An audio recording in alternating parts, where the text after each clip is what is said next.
Peter goes on and he says, but the heavens and the earth, which are now preserved by the same word, are reserved for fire until the day of judgment and perdition of ungodly men. But the day of the Lord will come as a thief in the night, in which the heavens will pass away with a great noise, and the elements will melt with fervent heat. Both the earth and the works that are in it will be burned up. You see, the Bible says there's going to be a final judgment by fire, not by water next time, but by fire. But as you think about it, what the scoffers are doing today is that they're rejecting that judgment by fire. They're rejecting that final C there, the seventh C, consummation. One of the secularists writes this: in this case, the universe continues expanding forever. However, in the course of time, galaxies move far away from each other, stars stop burning, the inhabitants of an open universe die in the solitude of cold, empty space. It's interesting. The evolutionists start with a big bang, right, and end with a big freeze. Well, the Bible starts with God creating everything, and it ends in a big bang with a fiery end, not a fiery beginning. Interesting, isn't it? 2 Peter 3:8 also says, but beloved, do not forget this one thing. With the Lord, one day is as 1,000 years, as 1,000 years is one day. By the way, that has nothing to do with defining the word day in Genesis. It's to do with the fact the whole context is the second coming. God is not slack concerning his promises.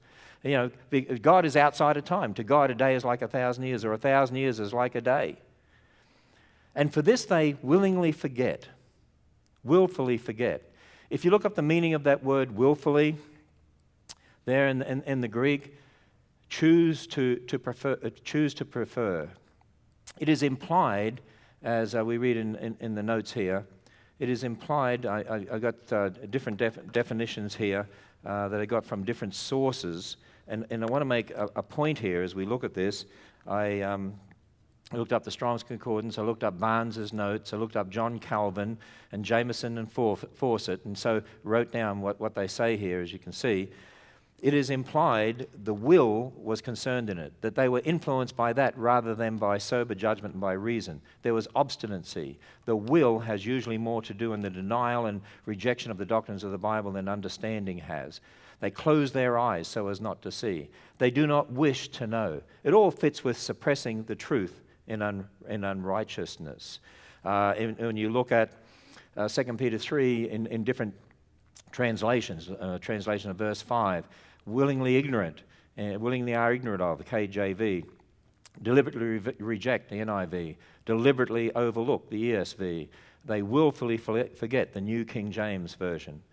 Let's have a look at just some examples as we sort of get ready to close this out. Let's look at Richard Dawkins, who was actually on Australian television, public television in Australia, and he was in a debate with George Pell, who was an Australian cardinal from the Roman Catholic Church.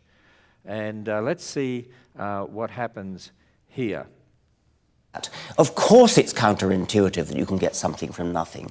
Of course common sense doesn't allow you to get something from nothing. That's why it's interesting. It's got to be interesting in order to give rise to the universe at all. Something pretty mysterious had to give rise to the origin of the universe. Now, if you want to replace a physical explanation by an intelligent God, that's an even worse explanation. Something mysterious happened. You can't get something from nothing. We know that. So, what about God? Oh, no. No. In fact, if you ever saw the Expelled movie, listen to Richard Dawkins' answer of how you explain life on Earth. You can't have God, and we know you can't get something from nothing, so how do you explain it? What do you think is the possibility that intelligent design might turn out to be the answer to some issues in genetics or in evolution? It could come about in the following way. It could be that at some earlier time, somewhere in the universe, a civilization evolved by probably some kind of Darwinian means to a very, very high level of technology and designed a form of life that they seeded onto perhaps this planet. Of course, aliens. You can't get something from nothing. Aliens brought life to Earth. Where'd those aliens come from? I'm sure his answer would be, what are you, an idiot or something? Aliens from another planet brought life to that planet. Well, where'd they come from? Well, aliens from another planet brought life to that planet. Well, you keep going back further and further and further. Where'd the first aliens come from? Don't ask such silly questions. What about in the beginning God? No! because he doesn't want to accept that he's a sinner and in need of salvation.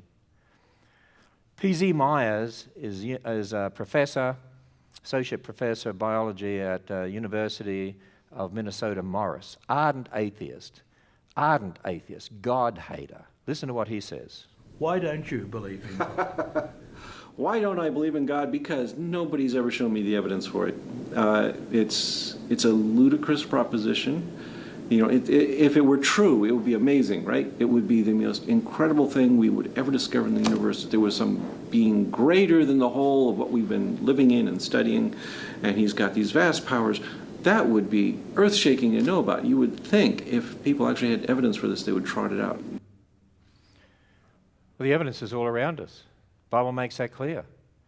They're without excuse. Romans 1:20, for the invisible things of him, the creation of the world, clearly seen, be understood by the things that are made, even his eternal power and Godhead. The DNA, for instance. I mean, even Richard Dawkins recognizes you can't get DNA from matter by random processes, so aliens planted here. See, these people, I mean, they don't want to believe. That's what the Bible says. They deliberately reject. They close their eyes. You know, where's the evidence? It's all around you. Here's In the God delusion, here's Richard Dawkins again. In the God delusion, I made a 7-point scale. 1 is I'm totally confident there is a God. 7 is I'm totally confident there is not a God. 6 is, to all intents and purposes, I'm an atheist. I live my life as though there is no God. But any scientist of any sense will not say that they positively can disprove the existence of anything. I cannot disprove the existence of the Easter Bunny, and so I'm agnostic about the Easter Bunny. It's in the same respect that I'm agnostic about God. So, what proof, by the way, would change your mind? That's a very difficult and interesting question, because I mean, I used to think that if somehow, you know, great big giant 900-foot high Jesus with a voice like Paul Robeson suddenly strode in and said, "I exist, here I am." But even that, I actually sometimes wonder whether that would... Even if God's Son stepped into history on earth, he wouldn't believe it. And by the way, that's exactly what we read in the Scriptures. Consider examples of what happens when biblical figures have evidence and suppress it. You remember after Lazarus was raised from the dead? What did the Pharisees do? They plotted to kill him because the evidence of his resurrection was causing Jews to believe in Jesus. The chief priests plotted to put Lazarus to death. Let's get rid of the evidence. We know he was dead and he's raised from the dead. Okay, let's get rid of the evidence. People, that's the scoffers. They don't want to believe. It's got nothing to do with the evidence. The evidence is all around us. What about the parable of the rich man who dies and finds himself in Hades and asks Abraham from across the great chasm, separating them, to send Lazarus to warn his family lest they suffer the same fate. But Abraham tells the rich man that his family has Moses and the prophets, yet they do not listen despite the evidence. And you read through there that whole account in Luke 16 and so on, and then you hear what Abraham says. If they do not hear Moses and the prophets, they're not going to be persuaded though one rose from the dead. And you know what? Think about it. Upon Christ's resurrection, the religious leaders bribed the soldiers to tell the people the disciples stole Jesus' body in order to keep his resurrection a secret. Even though one rose from the dead, let's tell people they just stole his body because they don't want to believe it. Well, and that's what you read there in Matthew 28. 2 Peter 3, they willfully forget. They choose not to believe.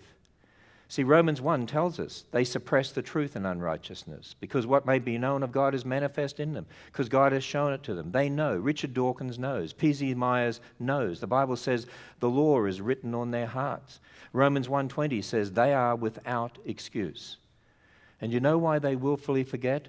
If you think about it, these scoffers, they reject creation, they reject corruption, they reject catastrophe, they reject confusion, they reject the history in the Bible, they reject consummation, because they're really rejecting Christ and the cross.